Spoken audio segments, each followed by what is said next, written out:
White ऑक capital mutual fund के CEO आशीष सोमैया साहब हमारे साथ हैं इस वक्त हमारे स्टूडियो में। आशीष जी बहुत बहुत स्वागत है आपका। सर आपके आने से बहुत ही अच्छा रहा सर, पूछिए क्यों? आप बताइए क्या हुआ? अरे सर ज़्यादा नहीं, 800 पॉइंट 700 पॉइंट निफ्टी बढ़ा है नीचे से। जब से ब्रेक के पहले आप आके बैठे, देखिए 21,281 का लो बनाया हमने, ठीक है, और उसके बाद आप देखिए कि 21,900 तक। अगले बार मैं 9 बजे आ जाऊंगा। पूरे दिन सर बिठा दूँ मैं आपको। और बैंक निफ्टी में भी अच्छी रिकवरी आई, 46,000 से 47,000, 1000 पॉइंट की रिकवरी बैंक निफ्टी में आई है, 700-800 पॉइंट की रिकवरी निफ्टी में। एनीवे, ये तो खैर मजाक की बात है। ऑन अ सीरियस नोट, क्या वाकई में इतना डरने की जरूरत है? बाजार ओवर रिएक्शन है या नहीं बनता इतना? तो एक्चुअली अनिल सर, दो चीज़ों को अपने को देखना चाहिए। देखिए, एक तो पहले पर्सपेक्टिव में देखिए कि भाई कोई मैक्रो इवेंट होता है, उसकी वजह से मार्केट एक तरफ चलता है। मैं आपको एग्जांपल देता हूँ। अब देखिए 2022 में जब वॉर हुआ, उसके बाद से तेल, metal, commodity, defence, energy, PSU, cyclical, ये एक तरफा चला, करेक्ट। अब ये और एक मैक्रो इवेंट आ गया है जिससे वो सारी चीज़ों में ब्रेक है। लेकिन अभी थोड़े समय पहले आप गिना रहे थे कि भाई यूनिलीवर, ब्रिटानिया, ये सब टॉप पे है, करेक्ट। फिर आप देखिए private banks versus PSU banks.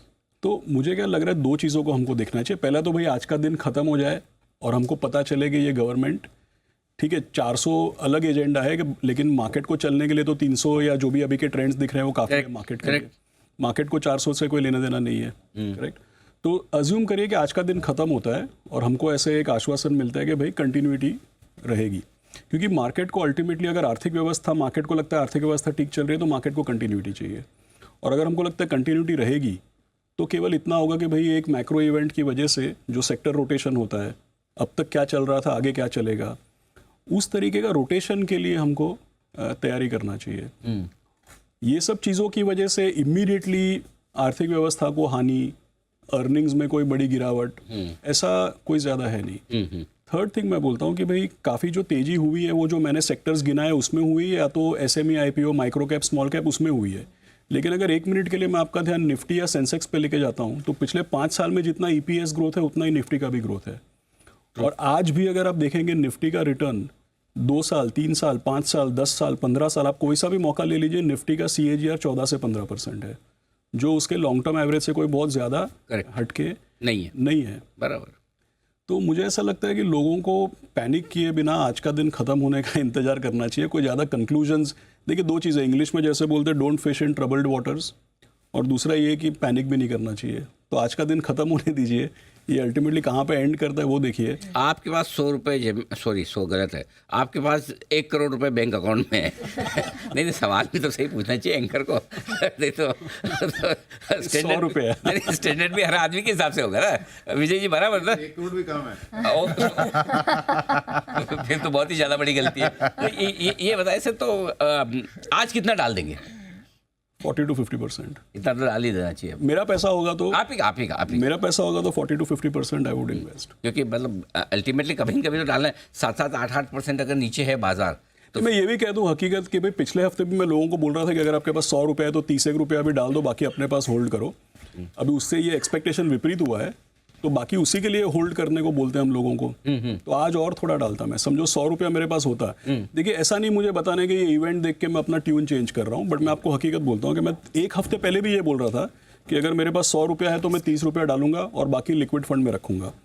अब आज ये इस तरीके का इवेंट आया है तो मैं और 30-40 रुपया आज डालूंगा। समझो 100 का 1 हफ्ते पहले 30 इन्वेस्टेड था, आज और 30-40 इन्वेस्ट करूंगा, तो 100 में से आज मेरा 70 रुपये इन्वेस्ट जो हो गया परसेंटेज। हाँ। अब अभी जितना बचा उसमें से कितना आज डाल दें? 40 to 50% डाल दें, 50% डाल दें आराम से।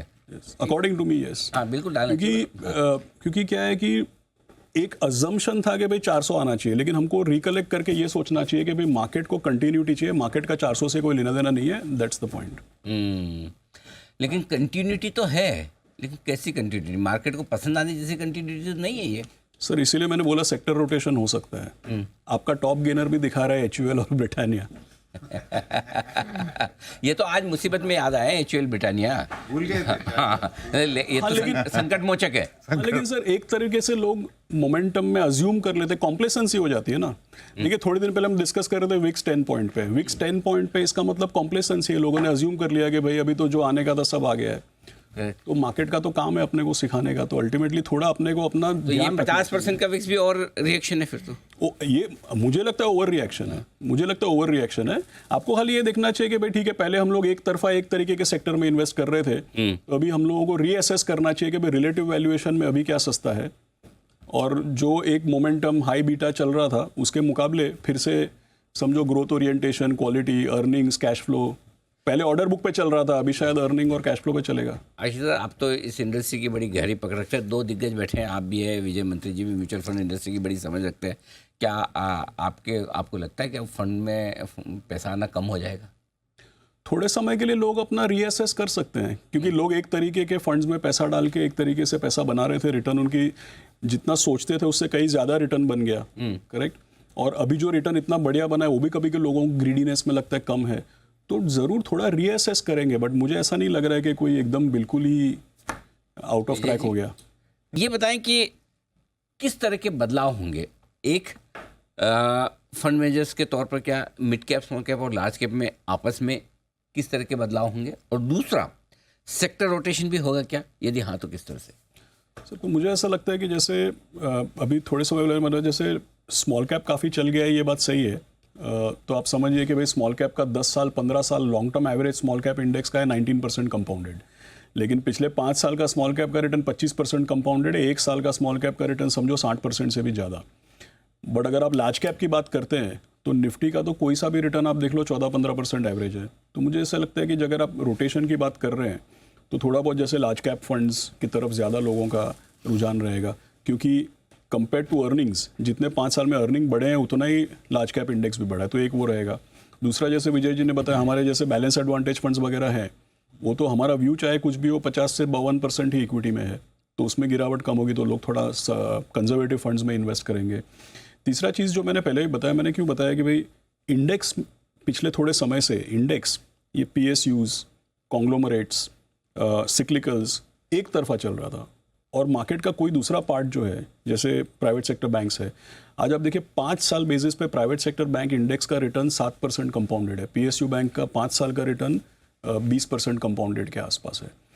तो अगर आप 2021 से 2023 देखते, ये रैली के पहले देखते, तो 2 साल निफ्टी सेम लेवल पे था, लेकिन सारे विनर लूजर बन गए, लूजर सारे विनर बन गए, एक रोटेशन हुआ।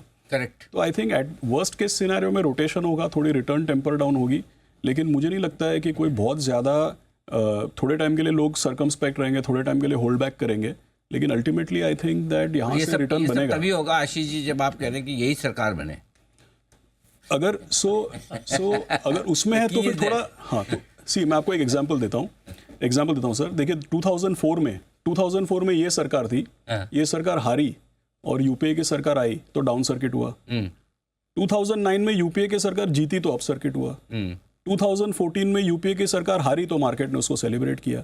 इससे लंबे अरसे में ये सीखने को मिलता है कि अगर आर्थिक व्यवस्था ठीक चल रही है तो मार्केट चाहता है कि कंटिन्यूटी रहे, और आर्थिक व्यवस्था अगर खराब चल रही है तो मार्केट चाहता है कि इसको पलटो, राइट। सो आई थिंक लंबे अरसे में तो मार्केट घूम फिर के आर्थिक व्यवस्था को ही देखता है। ठीक बात है। अगर अच्छा, अब इन नंबर्स के बाद जैसा आपने कहा कि थोड़े लोकल इन्वेस्टर थोड़ा इंतज़ार कर ले, करा ले, वापस आए, फॉरेन इन्वेस्टर्स सी अगर आप देखेंगे फॉरेन इन्वेस्टर्स का अपने मार्केट के वैल्यूएशंस को देख करके, और दूसरा उनका ज़्यादा ध्यान रहेगा यूएस पॉलिसी को लेकर के। देखिए कहीं ना कहीं पे, जैसे अभी आज आप देखिए आपने बताया रुपये 83.5 हो गया, तो नॉर्मली मैंने क्या देखा है कि जब रुपया स्टेबल होता है, रुपया अप्रिसिएशन का थोड़ा बायस दिखाता है, जैसे यूएस में इंटरेस्ट रेट गिरता है और डॉलर थोड़ा वीक होता है और रुपी थोड़ा स्टेबल होता है या रुपी अप्रिसिएशन बायस दिखाता है, तभी सबसे ज़्यादा पैसा हम लोगों को FIS का देखने को मिलता है। क्योंकि देखिए लंबे अरसे में अगर आपका इंडेक्स का रिटर्न 12-15% है और किसी एक साल में आपका रुपया ही 4-5% गिरने वाला है तो कोई भी रुकेगा। अब हमको अगर US में पैसा समझो रेमिट करना है तो हम भी देखते हैं कि भाई रुपया किस तरफ जा रहा है, correct. So I think that FIS के लिए गवर्नमेंट की कंटिन्यूटी एक ज़रूर पॉइंट रहेगा, बट उससे ज़्यादा US इंटरेस्ट रेट और करेंसी ये भी देखेंगे। तो बहुत सारे आगे चलते हुए एक्शन होने वाले हैं, उस पर नज़र रखेंगे। लेकिन एक चीज़ और है जिसको लेकर मैं जानना चाहूँ, क्योंकि पिछले 2 साल में स्पेशली अगर सबसे ज़्यादा पैसा बना है किसी का, एक इन्वेस्टर का, तो वो है भारत सरकार। ठीक है, उन्हीं के सारे शेयर दौड़े हैं और सबसे ज़्यादा होल्डिंग तो उन्हीं के पास है। और लोगों को लगता था कोई भी PSU किसी भी दाम पर खरीद लो, इसमें तो पैसा बन जाएगा, आगे पीछे भाव आ जाएंगे। क्या अब वहाँ पर बड़ा ब्रेक लेगा? आज 15% नीचे PSU इंडेक्स।